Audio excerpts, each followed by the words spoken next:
Salut, c'est Dr Love.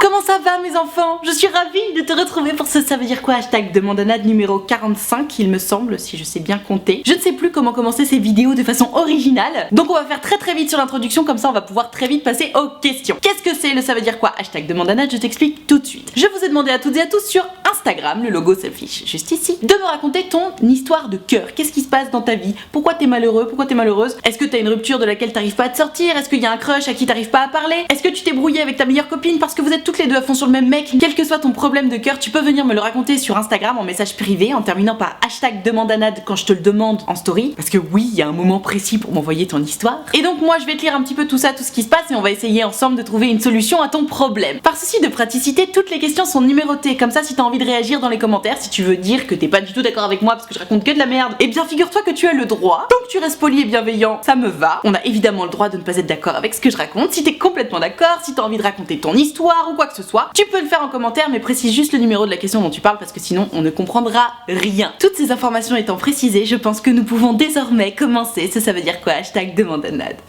Trop hâte. Et on commence assez fort avec une question de Gertrude, ou plutôt l'histoire même de Gertrude qui me raconte: coucou Nad, j'ai 19 ans. Je suis un peu perdue, j'ai l'impression que je tombe toujours sur des mecs accros au sexe. Je comprends pas pourquoi, parce que je parais déjà plus jeune que mon âge et je suis pas non plus du genre à trop allumer et me faire remarquer, etc. Je suis un vrai bisounours, du coup parfois je ressens un manque de tendresse dans mes relations car j'ai l'impression qu'elles sont trop portées sur le sexe et moins sur l'amour en lui-même. Aide-moi s'il te plaît, je t'adore, tu es la meilleure hashtag de Mandanade. Alors ma Gertrude, c'est très intéressant ce que tu racontes dans ton message parce qu'en fait, en lisant ce que tu m'écris, je me rends compte que tu fais une espèce d'amalgame assez triste entre le sexe et le manque d'affection. Dans ce que tu me racontes, j'ai l'impression que tu pars du principe que pour toi le sexe, c'est pas de l'affection. Reprenons les choses dès le départ. Bon, tu as 19 ans, c'est un âge tout à fait correct pour avoir une vie sexuelle. D'ailleurs, je pense que tu as démarré ta vie sexuelle parce que sinon, tu m'en parlerais pas de façon aussi normale entre guillemets. Et déjà, premier point, tu me dis que bon, t'as l'impression que tous les mecs avec qui tu sors sont particulièrement portés sur la chose. Alors, j'ai envie de te dire, comme je le dis très souvent dans mes vidéos, t'as 19 ans, même si tu es majeur, on est quand même plus ou moins encore dans l'adolescence, t'as les hormones en folie, et les garçons aussi ont les hormones en folie, et donc fatalement, en plus de ça, tout le monde découvre le sexe et tout le monde se rend compte que c'est quand même plutôt sympa comme expérience. Tout le monde est en mode, allez hop, on ken, c'est trop bien, on se fait son expérience sexuelle, c'est trop la teuf. Manifestement, toi, t'es pas trop dans cette vibes là, et y a aucun problème avec ça, hein. Attention, c'est pas parce que tu es moins porté sur la chose que t'as un problème ou quoi que ce soit, vraiment pas. Malgré tout, le fait que tu me dises que oui, tous les garçons que tu rencontres, ils sont hyper portés sur le sexe, et que toi, tu trouves que c'est un petit peu trop, j'aimerais pouvoir te dire que ne t'inquiète pas, beaucoup de garçons ne pensent pas trop à ça ou pas que à ça, etc. Malheureusement, c'est pas tout à fait vrai. Encore une fois, particulièrement à cette période-là, bon, t'as 19 ans, donc même si tu sors avec des mecs un petit peu plus âgés ou un peu plus jeunes que toi, dans tous les cas, on est dans la puberté, on est dans les hormones en folie et on est dans l'excès presque de désir, d'envie de faire l'amour, etc. Donc bon, pour l'instant, j'ai envie de te dire, ça va être compliqué de trouver quelqu'un qui soit pas aussi porté sur la chose. Maintenant, attention, c'est pas parce que on est à l'âge auquel, bon bah tous les mecs ont vraiment envie de ken, que t'es obligé de le faire. Attention, tu peux aussi être très clair dès le départ où tu commences à dater des mecs, de dire bon bah écoute, moi le cul c'est pas trop mon truc, enfin oui évidemment je couche avec mon mec mais je suis pas du genre à le faire 3 fois par jour et encore moins 10 fois par semaine, donc calm down. Tu peux annoncer la couleur, tu vois, c'est pas un problème. Deuxième point qui me dérange vraiment, j'en parlais justement juste avant, c'est ce non-amalgame que tu as l'air de faire entre le sexe et la tendresse. Alors encore une fois, c'est vrai, quand on est jeune on n'a pas trop d'expérience sexuelle, on a plein de porno dans la tête, donc les mecs ont tendance à se dire allez hop, je vais y aller, je vais la faire hurler de plaisir, ça va être merveilleux. Non, mesdemoiselles, messieurs, notamment vous qui n'avez pas encore trop d'expérience sexuelle, le sexe ce n'est pas comme dans un porno et on peut tout à fait être très doux et très délicat et donner beaucoup de tendresse pendant un débat sexuel. Donc ma Gertrude, c'est pour ça que ça me rend un peu triste ce que tu me dis, c'est que tu me dis oui, étant donné que les mecs ils sont trop portés sur le sexe, j'ai l'impression de pas avoir assez de tendresse. Ça, ce n'est pas normal. Ce n'est pas normal du tout. Ça veut effectivement dire que bon, il y avait un petit problème avec les mecs avec qui tu es sorti, à moins que tu aies particulièrement besoin d'attention. Tu me dis toi-même que t'es un bisounours, mais c'est pas parce que t'es un bisounours que tu ne peux pas ressentir la tendresse qu'on te donne pendant un rapport sexuel. Donc essaie quand même de réétablir un peu les choses et l'équilibre des choses dans ta tête. Le sexe égale tendresse aussi. Alors il y a plein de façons de faire l'amour, tu peux le faire un peu de façon sauvage, tu peux le faire de façon très tendre, etc. Mais faire l'amour normalement c'est de la tendresse. Garde bien ça en tête quand même parce que j'ai quand même l'impression que c'est pas tout à fait précis en toi. Et donc tu me dis oui, j'ai l'impression que mes relations sont plus portées sur le sexe que sur l'amour en lui-même. Bon, en principe le sexe on appelle ça faire l'amour. Donc peut-être que t'es tombé sur des mecs qui faisaient l'amour de façon trop sauvage et toi tu aimes plutôt la tendresse. tendresse. Tu sais, tu as le droit d'imposer ton rythme, tu as le droit d'imposer ce dont tu as envie quand t'es en train de coucher avec ton mec. Donc si t'as envie que ce soit très tendre et très doux, tu peux aussi l'imposer. Sens-toi libre de le faire. C'est pas parce que le mec il arrive de façon hyper sauvage que t'es obligé de faire l'amour de façon sauvage. T'as le droit de dire, hey, oh, calm down, moi j'ai envie plutôt de ça. Et puis après, le mieux à faire évidemment, c'est d'équilibrer, c'est de faire une fois comme l'un en a envie, une fois comme l'autre en a envie, de se montrer des choses, de s'apprendre des choses et de se sentir bien en fait, tout simplement avec l'autre. Donc deux possibilités, ma Gertrude, dans ce que tu me racontes. Soit t'es tombé que sur des mecs qui, bon bah, manifestement sexuellement n'étaient pas compatibles avec toi, qui étaient peut-être un peu trop sauvages alors que toi t'es très douce et très romantique. Soit c'est toi qui as un peu un blocage dans la tête à te dire, ah mais le sexe c'est pas de la tendresse, moi je veux que des bisous, des câlins, etc. Peut-être qu'il y a un petit peu des deux. Dans tous les cas, rappelle-toi que le sexe c'est aussi de la tendresse et qu'il y a quand même des choses positives à prendre là-dedans. Mais quoi qu'il en soit, je te rassure et je te le rappelle, effectivement, si tu trouves que ta relation est trop portée sur le sexe et que ton mec est trop pressant, etc., tu peux le lui dire et tu n'es jamais obligé de faire l'amour avec ton mec. Et si tu sens que parce que tu le freines un petit peu sur ses ardeurs, lui te fait moins de câlins, là c'est qu'effectivement il y a un problème et que tu n'es pas avec une personne qui te correspond en fait, tout simplement. Si toi tu aimes faire l'amour une fois par semaine et c'est bien ton droit, et que ton mec te presse pour le faire 10 fois par jour, ben oui, manifestement vous êtes pas tout à fait compatibles, tu vois, et c'est peut-être la preuve qu'il faudra passer au compagnon suivant, parce que ben mine de rien, le sexe c'est quand même une partie importante du couple, et si tu te retrouves avec quelqu'un qui a une libido énorme alors que toi bah t'as pas très envie, fatalement ça risque de causer des problèmes. Bon courage. On enchaîne avec une histoire de Gertrude qui n'a pas lâché l'affaire parce que c'est quand même la 8e fois qu'elle m'envoie le hashtag demande à Nat pour que je lise enfin son histoire. Elle m'avait envoyé son histoire le 11 octobre, donc tu vois, si jamais tu me dis ouais Nana, tu prends jamais mon histoire, alors déjà si t'es pas content c'est pareil, je fais de mon mieux, mais sinon tu peux aussi persévérer comme cette bonne Gertrude qui me raconte son histoire et qu'on va lire enfin. Coucou Nad, c'est Gertrude, mais salut ma Gertrude. J'ai 18 ans et j'ai un énorme problème qui me pèse de plus en plus. Quand j'ai un crush et que je sors avec, pendant 1 à 2 semaines c'est parfait et jusqu'ici tout va bien. Effectivement jusqu'ici tout va bien. Quand ce délai est dépassé, il perd énormément et rapidement de sa valeur à mes yeux. C'est plus fort que moi, tout m'énerve chez lui. Chaque mimique ou façon de parler m'énerve et je vais même jusqu'à en avoir honte ou ne plus le trouver beau. C'est quand même un gros problème. Oui, effectivement, c'est un gros problème, c'est très chiant. Ça me pèse beaucoup parce que ça m'empêche d'avoir des relations longues, ce qui est mon but, et j'aimerais admirer mon copain comme tout le monde. Bah oui, tu m'étonnes. J'essaie toujours de rester avec pendant un petit moment en me disant allez, ça va passer, tu vas voir, mais rien n'y fait. Ils finissent toujours par m'insupporter et je finis par ne même plus avoir envie de coucher avec eux, ce qui est logique. Effectivement, c'est tout à fait logique. Si t'es plus attiré par la personne, t'as pas envie d'elle. Sinon je me sens sale alors qu'au début je les aimais vraiment. Aide-moi s'il te plaît, j'ai l'impression que tout recommence à chaque fois. Continue ce que tu fais, tu aides vraiment beaucoup de personnes. Signé Gertrude, hashtag demande à Nad. Alors ma Gertrude, après un petit passage sur ton compte Instagram, je viens de constater que tu as 18 ans, donc bon, une certaine maturité malgré tout dans les histoires d'amour. Ma Gertrude, il y a une phrase que j'aime beaucoup et que je répète souvent, c'est si l'histoire se répète, c'est que tu n'as pas compris la leçon. Or là, qu'est-ce que tu me racontes? Les 2 premières semaines où tu sors avec un mec, c'est tout beau tout rose, c'est génial, c'est hyper excitant, et puis après tu te lasses et t'en as marre. Pour moi, Gertrude, de toute évidence, ton problème, c'est que tu te jettes trop vite sur les mecs. Parce que, regarde, admettons, tu rencontres un mec le 1er janvier. Si le 2 janvier tu sors avec lui, tu ne connais pas du tout cette personne. Donc forcément, pendant les 2 premières semaines où tu vas sortir avec lui, donc c'est-à-dire jusqu'au 15 janvier, tu vas te dire oh là là, il est trop cool ce mec, tu vas le découvrir, tu vas découvrir ses bons côtés, ses mauvais côtés. Et puis une fois que tu auras passé le moment de la découverte, il y a effectivement beaucoup de chances pour que tu te dises ouais bon bah il est sympa et tout, mais en couple ça va pas le faire. Et donc tu le trouves moins beau, tu le trouves moins fun, tu le trouves moins intéressant, t'as plus envie de coucher avec lui,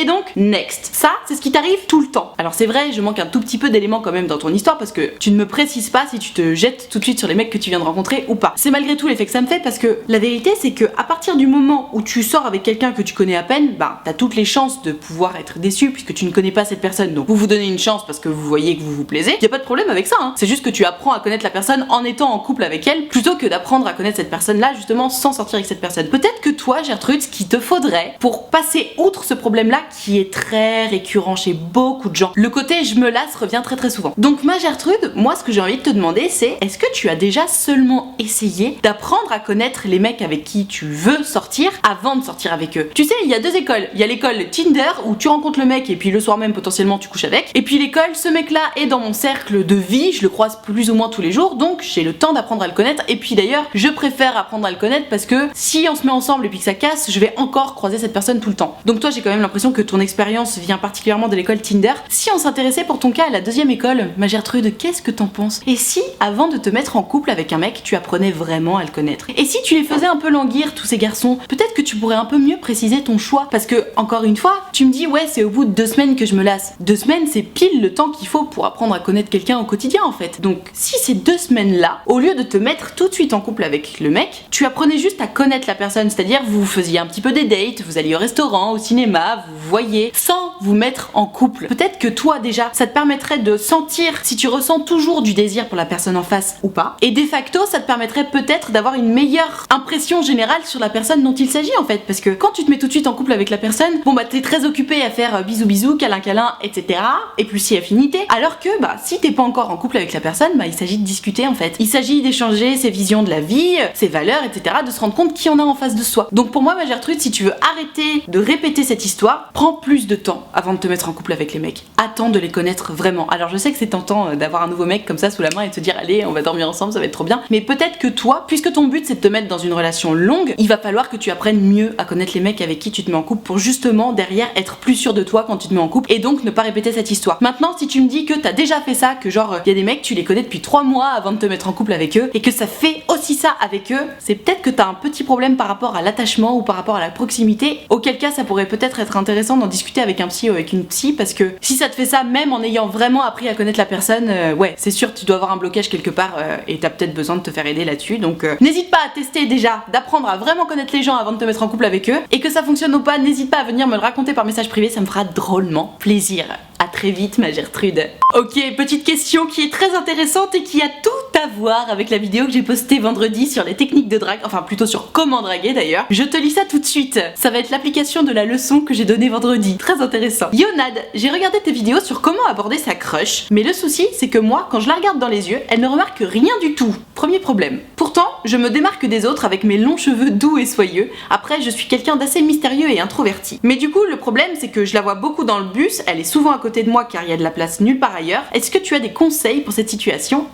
Demande à Nad. Alors je n'arrive pas à savoir si tu es une Gertrude ou un Alphonse. Je pense que tu es un Alphonse, sinon tu ne m'aurais pas parlé de tes cheveux longs, doux et soyeux. Alors mon Alphonse, cette jeune fille que tu croises dans le bus, tu la regardes, c'est super. C'est exactement ce que je disais dans ma vidéo sur les techniques de drague. Premier point, même si tu es timide, il faut absolument que tu réussisses à le faire, sinon t'arriveras jamais à draguer, le regard. Sauf que ton problème, c'est que même si tu as appliqué le regard, tu n'as pas encore réussi à faire en sorte de mettre en place le pilier absolument essentiel de la drague, c'est-à-dire draguer égale faire comprendre à la personne en face qu'elle te plaît. Et donc là, t'as commencé à la regarder, mais la meuf, elle a juste rien capté. Ou alors, deuxième option, elle fait exprès de faire genre elle a pas capté parce qu'elle est pas intéressée. Ça, c'est possible aussi. Attention. Donc, je vais partir du principe que t'as déjà passé le step de je regarde cette meuf, quand elle me regarde aussi, je lui souris, j'essaie de lui faire comprendre et que ça a pas fonctionné. La bonne nouvelle pour toi, c'est que tu croises cette personne tous les jours. Vous prenez le bus tous les jours ensemble, donc ce qui est bien, c'est qu'il y a un rendez-vous qui est déjà créé entre vous. Vous êtes obligés de vous voir tous les jours. Et point encore plus positif, c'est que tu te retrouves très souvent à côté d'elle. Mais mon Dieu, mais profites-en, Alphonse.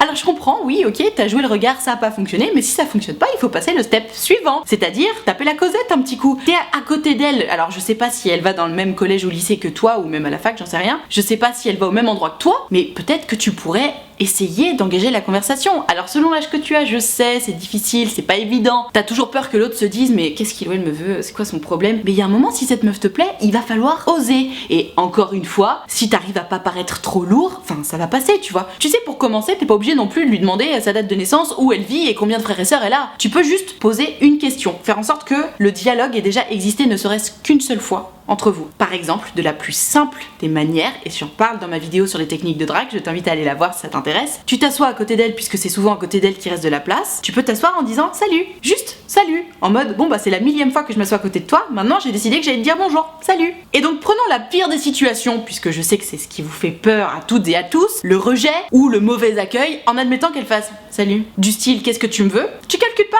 juste voilà, t'as dit salut et tu te tais, voilà. Oh là là, qu'est-ce que c'est que ces travaux? T'auras juste dit salut. Et puis la deuxième fois, tu peux redire salut. Et puis ben la deuxième fois, du coup, elle va se dire ah salut. Elle va se rendre compte compte que bah tu lui dis bonjour en fait tout simplement le matin, donc elle va être contente. Et si tu vois qu'elle commence enfin à te répondre avec un sourire genre salut, tu peux lui dire ça va? Ouais ça va, ok, et puis on se tait. En fait il faut vraiment y aller step by step, surtout quand on connaît pas quelqu'un et puis qu'on a un petit moment court. L'avantage c'est que tu peux te reposer sur le fait que tu vas la revoir demain et après-demain et après-demain. Donc prends ton temps. Mais je te dis, la première chose à faire c'est salut. Parce que manifestement elle a juste pas capté que tu t'intéressais à elle. Donc en la forçant à te dire ne serait-ce que bonjour, bah au moins elle va capter que t'as un certain intérêt pour elle. Alors avant qu'elle capte qu'elle te plaît vraiment, bon ça va peut-être mettre un tout petit peu plus de temps, mais au moins voilà, il y aura un contact qui sera fait. Et puis peut-être que par la suite tu pourras lui taper la bise. Et puis peut-être que par la suite encore vous vous attendrez pour prendre le bus ou j'en sais rien, ou elle te gardera une place ou quoi que ce soit. Mais en fait t'as fait le premier step de la drague et c'est bien, mais t'as pas réussi encore à le valider, c'est-à-dire qu'elle a pas encore capté que tu t'intéressais à elle. Une fois qu'elle aura capté ça, de toute façon tu pourras très vite te rendre compte de si c'est réciproque ou pas, parce que tu verras bien si elle te fait des grands sourires ou si elle a l'air plutôt de se cacher quand tu rentres dans le bus, tu vois. Mais voilà, il y a un moment où il faut se sortir les doigts, il faut au moins oser prononcer ce mot qui est très difficile à prononcer, j'en conviens. Salut. Et puis tu verras comment ça se passe par la suite. Courage Alphonse, tu peux y arriver. On enchaîne avec une Gertrude qui a oublié de se faire respecter, bichette. Il faut pas oublier que dans une histoire d'amour, il faut se faire passer soi d'abord. Hein. Salut Nad, voilà mon histoire. Je suis sortie avec un mec qui sort de 3 ans et demi de relation. Aïe aïe aïe, déjà ça commence mal. Alors je sais pas depuis quand c'était sa rupture, mais 3 ans et demi de relation, ça s'oublie pas en 6 mois. Hein. Je te le dis, hein. Il faut au moins une année pour oublier 3 ans et demi de relation. Donc déjà ça commence mal. On est partis en week-end tous les deux et tout s'est très bien passé. Il m'a vendu du rêve, tout était parfait. Et quand on est rentré, j'ai dû partir 2 semaines. Pendant ces 2 semaines, il a revu son ex. Aïe aïe aïe. Mauvais bail. Et il m'a quitté 2 jours après que je sois rentrée, alors que nous nous étions revus le jour où je suis rentrée. Quel bâtard! Il s'est remis avec elle, sauf que nous nous sommes revus, on s'est embrassés, on a mangé ensemble, il m'a dit qu'il m'aimait vraiment beaucoup. Oui c'est ça, il t'aime beaucoup et puis son ex aussi il l'aime beaucoup. Mais que c'était très compliqué par rapport à sa copine, je suis complètement perdue. Est-ce que tu pourrais m'aider un petit peu s'il te plaît avec ton grand talent? Des gros bisous, continue comme ça, t'es génial, #demande à Nad. Ma Gertrude, est-ce que t'as vraiment besoin de mon aide? Est-ce que t'as vraiment besoin que je te donne mon avis pour comprendre ce qui se passe? Bon, étant donné que j'ai beaucoup d'empathie pour toi, je vais évidemment te donner mon avis sur ce qui t'arrive. Alors ma Gertrude, comme je te le disais au début de ta question, quelqu'un qui sort d'une relation qui a duré longtemps, j'entends ouais minimum un an et demi, ça commence à faire une relation qui dure un certain temps, il faut laisser du temps au temps. Toi en plus le mec qui sort de 3 ans et demi de relation, donc autant te dire que c'est une vie, 3 ans et demi, tu fais vraiment beaucoup de choses en 3 ans et demi. Déjà juste avant de sortir avec quelqu'un qui sort d'une grande relation comme ça, assure-toi qu'il est vraiment passé à autre chose. Parce que attention, hein, le mec ou la meuf va toujours te dire mais oui je suis passé à autre chose et puis après il se passe ce qui t'est arrivé. Donc attention, laisse passer un certain temps, histoire de t'assurer de pas être le mec ou la meuf mouchoir. Premier point. Donc tu me racontes que vous êtes parti en week-end, qui t'a vendu du rêve, que c'était trop cool, t'es parti, il a revu son ex. Comme je dis toujours, les ex sont des nids à emmerde. Des nids à emmerde. Donc si tu vois que ton mec avec qui t'es fraîchement en couple commence déjà à revoir son ex, mais passe à autre chose. Direct. Parce que sinon il se passe exactement ce qui s'est passé pour toi par la suite. Et surtout s'il est resté 3 ans et demi avec cette personne, évidemment qu'en tout début de relation tu peux pas encore faire le poids face à quelqu'un avec qui il est resté 3 ans et demi. Évidemment qu'il va se passer quelque chose avec son ex, tu vois. Donc bon, déjà à ce moment-là, t'aurais dû te rendre compte que bon, tu t'étais peut-être un petit peu emballé. Mais comme on le sait toujours, quand on est dans une histoire, il faut bien se taper la tête très fort contre le mur. Donc tu n'as rien dit, tu es rentré, vous vous êtes vus et puis finalement il te quitte pour se remettre avec ton ex. J'ai envie de te dire, c'était prévisible. Encore une fois, relation de 3 ans et demi, évidemment, tu vois. Moi, ce qui me dérange énormément dans ce que tu me racontes, ma Gertrude, c'est que il t'a quitté. Derrière, vous vous voyez et tu te laisses embrasser. Mais en fait, si tu te laisses embrasser, ça veut dire que tu valides ce qu'a fait le mec. Tu cautionnes en fait. T'es d'accord avec ça. Bon, bah, il t'a pris pour une conne. Il est allé voir son ex pendant que vous étiez ensemble. Il a sans doute fait des petits bisous avec son ex pendant que vous étiez ensemble, donc il t'a quitté. Et puis quand il te revoit, ben toi, tu continues de lui faire des bisous, quoi. Pas de problème, t'inquiète pas. Moi, je suis prête à tout pour avoir un petit peu d'amour et d'affection. Non, en fait. Non, Gertrude. Ressaisis-toi. Oh, t'es où là? Ce mec-là se fout de ta gueule, il t'utilise, il sait juste pas ce qu'il veut, donc voilà, il papillonne à droite à gauche entre son ex et toi. Tu n'as pas à endosser ce rôle. Là, t'es juste en train de lui servir de meuf mouchoir. C'est comme si t'étais un gros crochet auquel il se raccrochait pour essayer d'oublier son ex, tu vois. Donc son ex, elle est là, elle le tire par le pied, et puis lui, il est comme ça en mode non, allez, il faut que je réussisse à sortir de cette relation, mais j'y arrive pas. Ah, mais si, je me raccroche. Ah, mais non, j'y arrive pas. Tu vois le délire? Et le problème, si tu veux, c'est que évidemment, cette relation est vouée à l'échec parce que déjà, il t'a déjà trompé, entre guillemets, hein. Toi, il t'a trompé avec son ex, donc votre relation est déjà brouillée, elle est déjà salie. Et ensuite, surtout, moi, ce dont j'ai l'impression, c'est qu'une fois que grâce à toi, il aura bien oublié son ex, ben il te dira allez merci bonsoir, et puis toi t'auras que tes yeux pour pleurer. Ma Gertrude, tu me dis aide-moi s'il te plaît, tes conseils merveilleux et tout. Bah mon conseil merveilleux c'est respecte-toi en fait. Ce mec là ne te respecte pas, il t'utilise pour sortir de sa relation avec son ex, donc ouais, passe à autre chose. Arrête de le voir ce mec là, bloque-le, envoie-le se faire foutre. Arrête, parce que t'es en train de te faire du mal et t'as pas besoin de ça. Courage, ok? Tu arrêtes avec ce mec là. T'as qu'à lire les commentaires sous la vidéo, je suis sûre et certaine que tout le monde sera d'accord avec moi. Courage. Voilà, je vais m'arrêter là pour ce ça veut dire quoi hashtag demande à Nad numéro 45. Je ne suis toujours pas sûre du numéro de cet épisode, mais c'est pas grave, après tout, on s'en fout. Si cette vidéo t'a plu, si elle t'a intéressé, si elle t'a appris des choses, viens donc me poser le pouce bleu. Ça me fera drôlement plaisir, tu cliques sur le pouce bleu. Tu peux également cliquer sur le bouton s'abonner et sur la petite cloche juste à côté, comme ça tu seras abonné à ma chaîne YouTube de cette façon-là. Moi, ça me fera trop plaisir. Et ensuite, tu seras absolument sûr de ne louper aucune des prochaines vidéos que je fais. Est-ce que c'est pas le feu entre nous? De la même façon, si tu veux pouvoir participer aux prochaines vidéos en me racontant ton histoire comme l'ont fait ces Alphonse et ces Gertrude dans cette vidéo, tu peux venir me suivre sur Instagram. Tu verras, bien entendu, je poste des petites photos de moi puisque c'est le principe d'Instagram, et surtout je poste des stories dans lesquelles je précise quelle vidéo je suis en train de préparer, et c'est à ce moment-là que tu pourras m'envoyer ton histoire en message privé. Donc je t'attends dès à présent sur Instagram.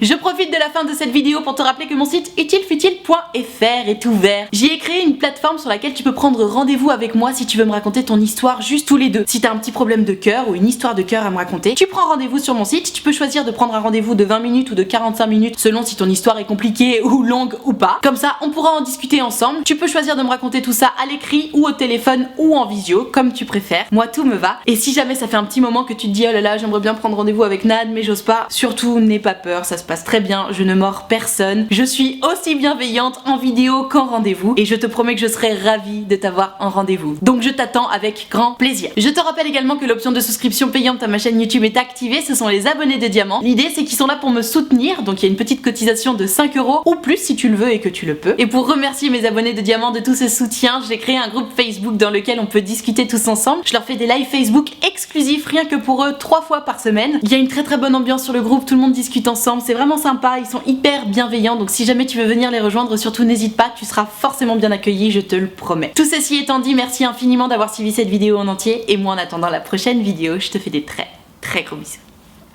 Ciao.